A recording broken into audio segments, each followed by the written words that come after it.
Times-ը երեկ հայտնել է, որ Եվրամիությունը արտակարգ օգնություն է պատրաստում Հայաստանի համար Ռուսաստանի Դաշնության ներմուծման սահմանափակումները փոխհատուցելու համար։ Որ ժամկետների մասին է խոսքը եւ ինչ ապրանքների է վերաբերում։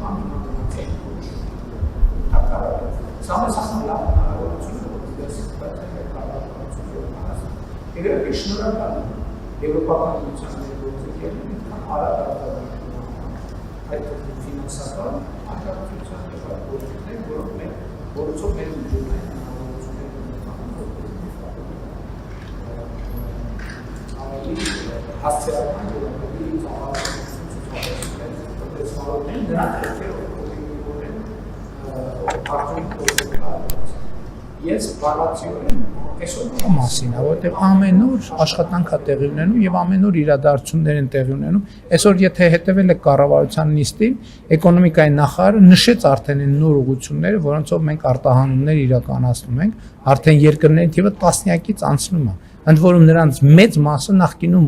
0 արտահանում ենք ունեցել։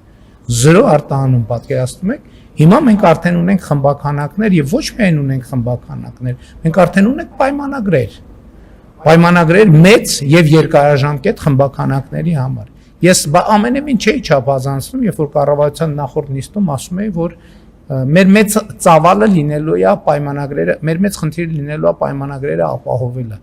որպեսզի ապրանքները մենք կարողանանք պայմանագրերին համապատասխան մատակարարել, որովհետեւ այն շուկաները, որոնք բացվել են հիմա, իրենց ակնկալիքը եւ պահանջարկը շատ ավելի մեծ է, քան մենք նախորդ շրջանում կարողացել ենք ընդհանրապես մատակարարումներ անել։ Եվ մենք պետք է մեր տնտեսվարողներին աջակցենք, որպեսզի նրանք իրենց արտադրանքի ծավալները մեծացնեն, որպեսզի երկարաժամկետ կարողանան ոչ միայն կարճաժամկետ խնդիր լուծել, այլ երկարաժամկետում իրենց ներկայությունը ապահովել այդ շուկաներում։ Ինչը՞։ Ուրեմն ես ձեզ մի բան ասեմ, որովհետև այդ հիմա ուրեմն ես ձեզ ուզում եմ ասել հետևյալը, որ բոլոր տնտեսվար, չկա այդպիսի տնտեսվարող, որը ասենք ենթադրենք ոչ մի հատիկ ծիրան նախորդող ոչ շրջանում չի փչանում, չկա այդպիսի բան։ Վարդելա փչանում, ծիրանելա փչանում, դեղցելա փչանում, դա արտադրական process-ի անբաժանելի մաս է։ Հիմա ուրիշ բան, որտեղ տեսնում ենք մի հատ փչացած ծիրան, դա դառնում է top news։ Այդ ծիրանը տոննաներով նախկինում էլ է փչացել։ Ոչ մեկ ուշադրություն չի դարձրել դրա վրա, որովհետև բոլորը հասկացել են, կներեք 1000 ներողություն, ձեր տանը ծիրան չի փչանում, մեր տանը ծիրան չի։ Դե